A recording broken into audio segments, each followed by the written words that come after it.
Hi, how's it going? So today I'm here with my daughter Portis, Hi. and we're going to show you guys. First, I have a short haul, just a mixed book haul, random items, mostly like books, but then we have what we both read recently.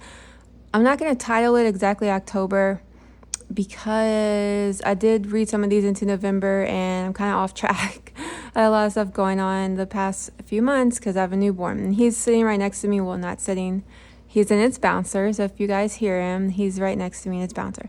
Okay, so first I'm going to show you guys a short haul. So I thought this was really cool. It matches. But so I actually read this book this month for the first time. It's Pollyanna by Eleanor H. Porter. It's a classic. It's a children's classic that I actually just never got around to reading. This is like, has a little bit of illustrations, illustrated by Kate Henley. And so the illustrations are mainly like the chapter beginnings. Hi. The chapter beginnings, and it's not a lot of illustrations. I thought it was gonna be more, but I really liked it. Like, I really wanted to read this book for years, and I finally read it, and it's all about like gratitude. Like, Pollyanna, she's an orphan, but then she has all this like gratitude. She plays this game called the Glad game, and so I always heard this like in basic conversation. People would say like, "Oh, you're being Pollyanna," or "so Pollyanna," or whatever, like as a saying, as like, oh, just bright and cheery. And I always thought of it as it was kind of like naive or something. But she is a child, but it's a really nice, interesting way to look at life if you can do that. Like, I'm a pretty pessimistic person. I'm actually a realist and an idealist, so I'm not really the one to do like think like this, but it was really good to get your brain into reading something positive and a character that thinks so positive and plays this game called the Glad game, and she tries to be positive with everyone she meets and trying to find like something positive about every negative situation. And then so it was really interesting because it's almost like CBT, like cognitive behavioral therapy, which I do practice, you try to train your brain to think a certain way. So that was a really nice read, and I highly recommend it for a lot of different readers. It's like not necessarily like Anne of Green Gables ish, but it kind of has like she's a little bit different than Anne. I heard her compared to Anne a lot, but I think it's a quite different book, and I really enjoyed it. So then I went ahead and bought Pollyanna Grows Up. And let me continue with the haul, and then we're going to go into what we read. But I just want to show you guys, this is why I got this. And then so I went ahead and got Pollyanna Grows Up by Eleanor, same author, of course, H. Porter. And this one's not illustrated. This was very hard to find. These are like not highly in print, and I actually got it new, I believe, from like thriftbooks.com. But yeah, this one's actually, the publisher is like, let's see. I'll link everything I can find in the description. But so I'm interested to read this next. And then this is also part of the haul. I got these cute little nail stickers. We're wearing them now. We're kind of being minimalistic with them. I didn't want to do every nail, but this is the ones we're using. I don't know how to pronounce the brand, but it's Swatelier. Well, it's Suatelier. And then these are like nail deco stickers. Oh, my cat just jumped on the table. Okay, so this is The Art of Living. Sorry, there's cat hair all over my table now. This is The Art of Living, and I'm gonna probably butcher this name, but how you pronounce that, Portis?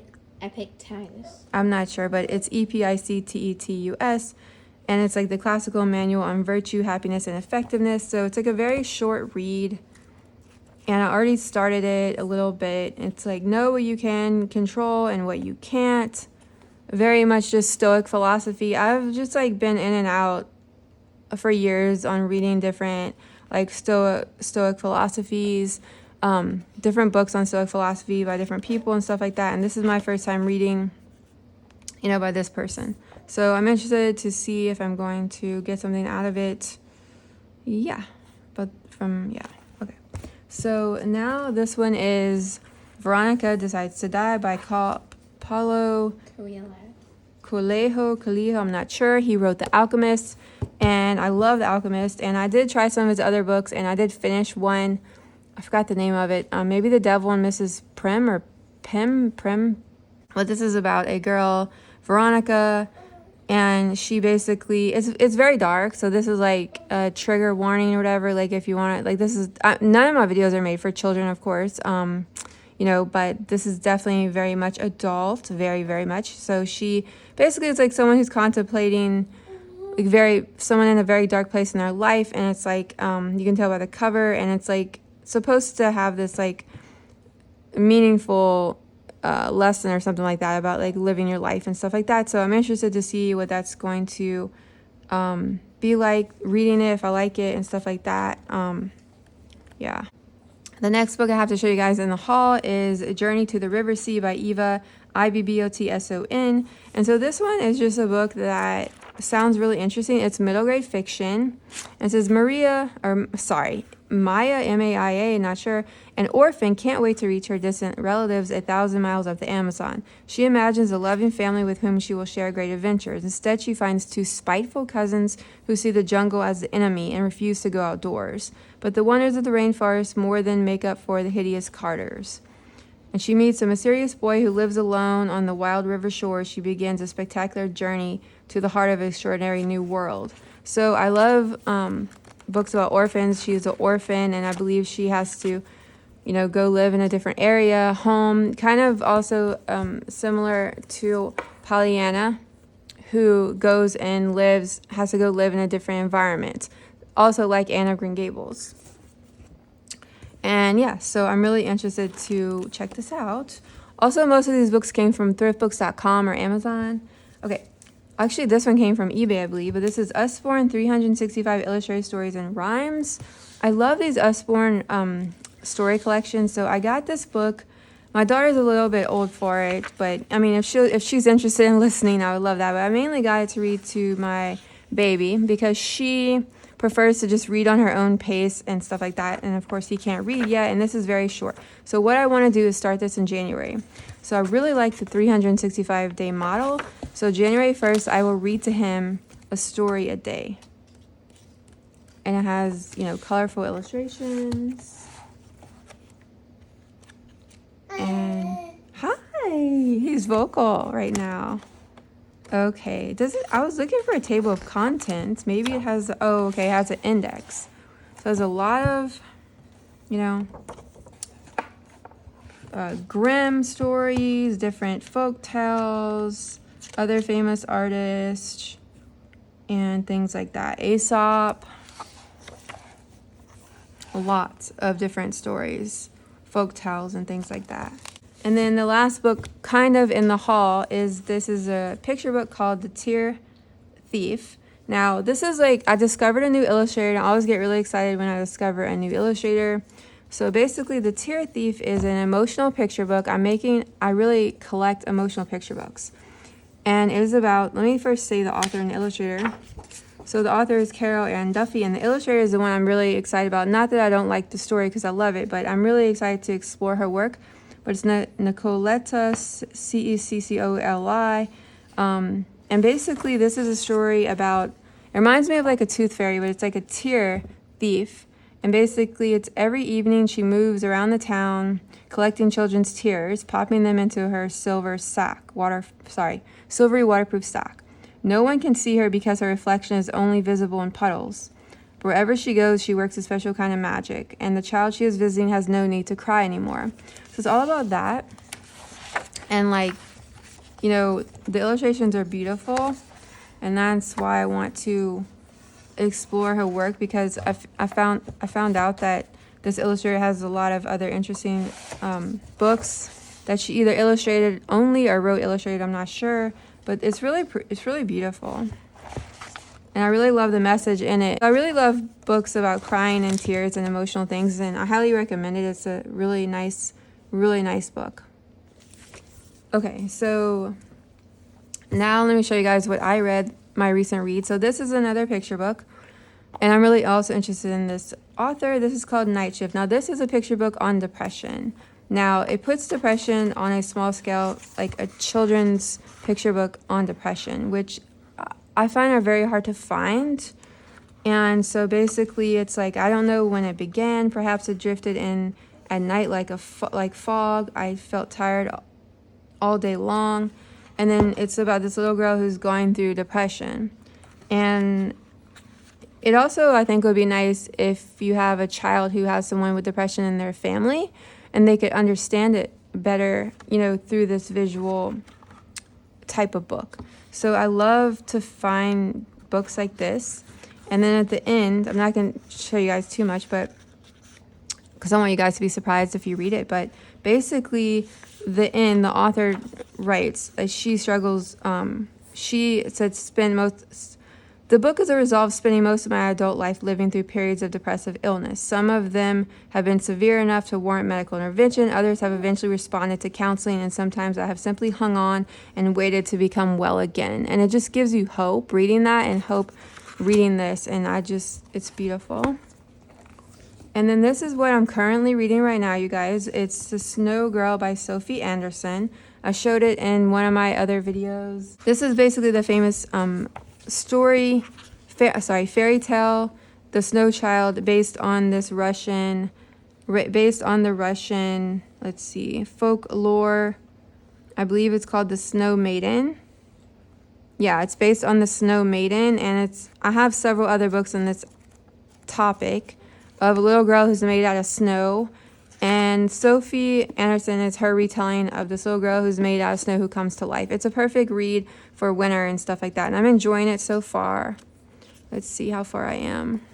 I've been reading at night, and I forgot to bring a bookmark in my bedroom. But yeah, I think I'm on like chapter 4. But I'm really liking it. Oh, the illustrations. So the illustrations are all blue, and they're really pretty. The cover is really beautiful. Yeah, it's really pretty. Look at that. It's really pretty. Illustrated by Melissa Castrilon. Continuing with trying to think positive for me lately, this is The Little Book of Positivity by Lucy Lane. And this is just also the type of book that me, with the way I think, which is generally negative, I don't tend to grab books like this, but I thought it was a cute cover. And there's a bunch of other different ones in this series, I believe, and I just thought it'd be fun to try it. I don't know, it's just something I read really quick, like in a day, of course, because it's mainly just quotes, and then I bookmarked some of my favorite ones. It's just something you can kind of reread. And so I really like this one. It's just symbols like choose bed linen that makes you feel good. For me, I have a sensory disorder, so I really like 100% cotton. I don't like expensive cotton either. Like some people are like, oh, Egyptian cotton and thread counting. No. I really love my grandmother's like old sheets. Literally, like I'm a germaphobe too, but I'm not worried about this. But anyway, because like they're dry. But like I really love my grandmother's old, just stiff cotton sheets she's probably had for like 20 years. And I forgot so stuff like that, like just do little things that make yourself feel good. And then it's like, oh, this talks about sleep and being dark, and I like darkness during sleep. And then this is a quote: perhaps our eyes need to be washed by our tears once in a while so that we can see life with a clear view again, by Alex Tan. I love that. Quotes about, being emotional and getting your emotions out and stuff like that. So I think it's a cute little book. I mean, I don't know if I'd buy it again because I really didn't sample it, but I think it's cute. It's like a nice little lesson to open up. So this is Oddfellows Orphanage by Emily Winfield Martin. So I really loved Snow and Rose by her, which was a retelling fairy tale. And this one is basically, this book is just about these kids and kind of like other like creatures that go to this Oddfellows orphanage. And I mean, I don't know. Like, it didn't really capture me as far as I liked it. I didn't love it. I liked it enough to finish it. That's big for me. If I don't like a book, I will not finish it. But I just felt like I wanted more, I think is the problem for me. I felt like it was under-edited. I just felt like it could have been like 100-page longer. And I didn't feel like I got enough character development at all. And I kind of felt like that was my issue with it, but I love the premise of it. But all these kind of kids coming together, making their found family, sort of. And the illustrations are really nice. I really love her illustrations. And then the grand finale for me, and then we get to my daughter's books. Oh my gosh, I pre-ordered this. K. Dicamillo, The Hotel Balzar, a Norin detail. So illustrated by Julia Sarda. Playing with his rattles. Okay, So I'm a huge Dicamillo fan. If you follow my channel, you know that. I read every single one of her books. I own every single one of her books. Yes. Except a few of her early chapter books, but I want my son to read those. So basically, this is like, she calls it a Normandy tale. And it's very like fairy tale-ish. This one I would say, okay, first let me start with the illustrations. Then I'll tell you guys what it's about. Look at that. Oh my gosh. It's beautiful. So I really enjoyed this one. Basically, it's about a little girl whose mother works at this hotel. And so the little girl is like living in the hotel with her mom, and then her dad's out of the picture at the current time. I'm not gonna say why or stuff like that to give anything away, but her dad's out of the picture. And so basically it's like kind of this little girl making friends with people at the hotel, and also about her trying to solve the mystery revolving her family and her father and stuff like that. And it's just very perfect. This one's like very perfectly edited. Like it's also like a kind of like a chapter. It's a chapter book or early middle grade novel. I'm not sure how she classifies it, but 150 pages, and it is perfectly edited, perfectly like put together. I think it's phenomenal. Her writing just gets better and equally as good, if not better. And it's just so good. My favorite is still the Tale of Despero and like some of the other animal ones, only because I don't know, it's something about animals. But this one is really good. And I think it's one of those books you could reread many times and just get something new out of it. I highly recommend it. Everything she does, I just eat up. I just eat it up, gobble it up, love it. Okay. So now my daughter's books. So what I'm currently reading is The Winds and the Willows by Kenneth Grahame. So me and my dad have tried to read this aloud multiple times, but we just forgot and didn't finish it. But I like it this time that I'm reading it on my own. So I'm really glad she is reading a children's classic, because I want her to read all of the classics, and yeah, so she's enjoying it. I've been starting more classics recently. That's good. Then the Moomins, is this the only one? Am I saying that right? Moomin? Okay. Yeah, this is this the second one. So wait, no. That's the fourth one. Well, it says second. You don't know why it says that. It's anyway, okay. So this is Finn Family Moomin Troll. Okay, so she's reading the Moomins. We both read the first one together. I think what it means is the second one in like the chapter book series, but not like, because the first one's like the illustrated one. And then yeah, it's like there's a chapter book series, and then there's more of a picture book. So okay, so I grabbed my baby. You wanted me to hold him. Okay, so now we have A Hero for One Law by Tony DiTerlizzi. I read this book at the very beginning of October. Is this in a series, or is this the second one? So yeah. This is a series. So she's completing another series, the One Law series, and it has really nice illustrations. So we talked about this in a previous video when you started the first one. So you liking the second one? Yes. And it's fantasy or science fiction? Fantasy science fiction, I'm pretty sure. Okay, and you're really liking it? Okay.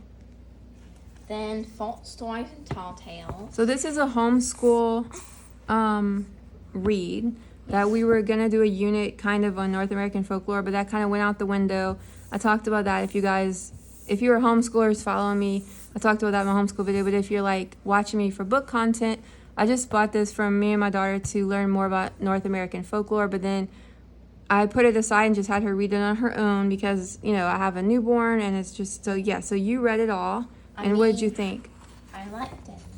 So it's all these different folk stories from North America. Most of them are Native American. Tales. Some of them are just origin stories, Native American, all these different. Then they also have like Paul Bunyan. Yeah, so that she read. What's next? The next one's also a book basket read, Scary Stories to Tell in the Dark.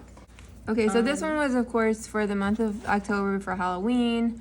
We bought a used copy from thriftbooks.com. Were they scary? Not really. And so did you enjoy them? Yeah. Yeah, we were gonna read these out loud, but of course she wanted to read them before we even got around to it, so she just read them. And you really liked it? Yeah. So this is the Harvard Hotel, 3 and 4. 3 and 4. And I really like this because it's very positive and simple and short. And I was reading it between books because I just finished a book and I was currently waiting on one for the library. So I just wanted to read it quickly. So we both love this series. It's a little cute animal series about a little mouse, and she goes to live at this hotel and works at this hotel. It has really cute illustrations, and I highly recommend it. I read it myself, even as an adult. I've talked about it many times. Just really cute. Like the writing, even though it's kind of like chapter book-ish, it's like good writing, yeah. Okay, cute little animal. Next up, Kiki's Delivery Service by Aiko Kodano. I think I'm pronouncing it right. So this is there's a Hayao Miyazaki film called that, and that's how I found out about this because I really like all of Hayao Miyazaki's films, and I just really liked it because it was just positive and simple. Yes, about Kiki who's becoming a witch. Yeah. Which he based his movie on. Yeah. Kiki's Delivery Service, same title. And so you were glad to finally read the book, which you love the movie. Mm-hmm. Okay, so this is a homeschool read. I purchased a certain amount of books per year, some historical fiction. I think this was like historical fiction-ish, right? Yeah, it's based on a The real Davenports. family. It's based Crystal lightly on a real family. Crystal Marquise or Marquise. Okay. I think. So this is a YA. Yeah. It is like 370-ish pages, YA fiction, and so this wasn't your favorite, but you read it. Yeah. So you read it, and did you was there too many characters, or I think it's about a bunch of sisters, right? Well, 2 sisters and the maid and one of the friends. Okay, so basically it's about these, it's like the Davenports are one of the few black families of immense wealth and status in a changing U.S. The father, right, William Davenport, a former enslaved man, founded the Davenport Carriage Company, and now they live surrounded by servants, chandeliers, and parties. Yeah. So, but did they grow up They rich? grew up rich. Their father Okay, did. because their father didn't. Yeah. Yeah. So it's that. Okay. So yeah. Okay, so that was everything we read recently in my little haul. Thank you guys so much for being here. I hope you guys are really having a good week in all aspects and or year whenever you're watching this. Thank you for being here. Have a good day or night. Bye. Take care.